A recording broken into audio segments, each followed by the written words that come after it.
بسم اللہ الرحمن الرحیم۔ نبی کریم صلی اللہ علیہ وسلم کی عمر جب 35 برس تھی تو مکہ میں بہت زبردست سیلاب آیا تھا، جس سے کعبہ کی دیواروں میں دراڑیں پڑ گئیں۔ جب کعبہ کی مرمت کرنے کے لیے کعبہ کو گرایا گیا تو وہاں پر ایک دیوار سے خط ملا جو سریانی زبان میں تھا۔ ایک یہودی کو پکڑ کر لایا گیا جو کہ اس زبان کو جانتا تھا۔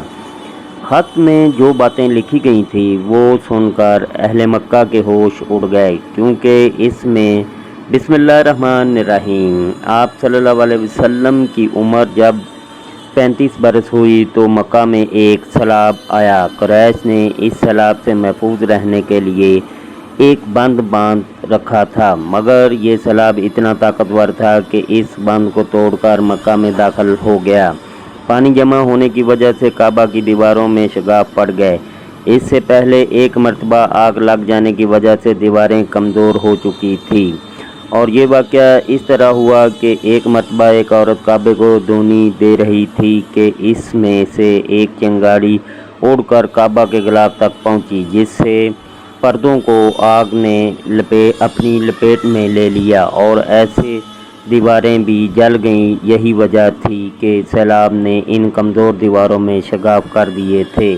سیدنا ابراہیم علیہ السلام نے کعبے کی جو دیواریں بنائی تھی ان کی اونچائی 9 فٹ تھی۔ ان ہر چھت نہیں تھی۔ لوگ کعبہ کے نذرانے وغیرہ لاتے جن میں کپڑے اور خوشبو وغیرہ ہوتی تھی۔ کعبے کے اندر جو کنواں تھا یہ سارے نذرانے اس کے اندر ڈال دیے جاتے تھے۔ کنواں اندرونی حصے میں دائیں طرف تھا۔ اس کو کعبے کا خزانہ کہا جاتا تھا۔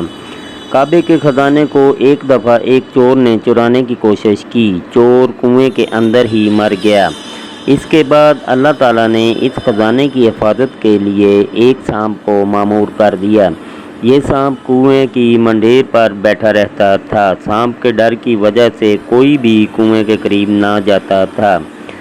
اب جب کہ کعبہ کی دیواروں میں شگاف پڑ گئے اور نئے سرے سے اس کی تعمیر کا مسئلہ پیش آیا تو اللہ تعالیٰ نے ایک پرندے کو بھیجا جو کہ سانپ کو اٹھا کر لے گیا۔ یہ دیکھ کر اہل قریش خوش ہوئے اور انہوں نے فیصلہ کیا کہ نئی دیواریں تعمیر کی جائیں گی اور ان کو مزید اوپر اٹھایا جائے گا۔ اسی طرح دروازے کو بھی اونچا کیا جائے گا تاکہ کعبہ میں کوئی داخل نہ ہو، صرف وہی شخص داخل ہو جسے وہ اجازت دیں۔